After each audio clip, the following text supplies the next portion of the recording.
కురిమిల్ల రమేష్ మోత్కూరు ఒక 4 ఎకరాల పంటను తీసుకొచ్చి మార్కెట్లో పోసి వారం రోజులకు ఎక్కువ అవుతుంది.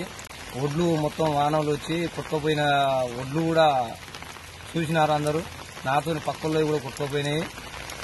ఇప్పుడు ఇంతవరకు కొనుగోలు చేయకపోవడం గవర్నమెంట్ నిర్లక్ష్యంగా ఉన్నందుకు మా రైతులు నష్టపోయి ఇబ్బందులు పడుతున్నాము. ఇప్పటికైనా గవర్నమెంట్ కొని పచ్చి అయినా ఏదైనా కొనాలని కోరుకుంటున్నాము. బోయిని యాకయ్య, మాది మోత్కూరు గ్రామం. నేను వారం రోజుల కింద ఒక 5 ఎకరాల వరి పంట కోసి ధాన్యాన్ని ఒక 6 ట్రిప్పుల వరి ధాన్యాన్ని ఇక్కడ కోసిన ఒక వారం రోజులు అవుతుంది. కానీ ఈ తడిసిన ధాన్యాన్ని కూడా ప్రభుత్వం కొనుగోలు చేయాలని, అలాగే ఈ కొనుగోలు కేంద్రానికి తొందరలో ప్రారంభించాలని మా రైతుల తరఫున నేను కోరుకుంటున్నాను.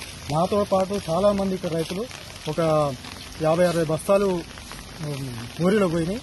ఇవన్నీ మా పంట నష్టం ఏదన్నా నష్టపరిహారం చెల్లించినా కానీ మాకు ఆదుకున్న వారు రైతులని ప్రభుత్వాన్ని కోరుకుంటున్నాం.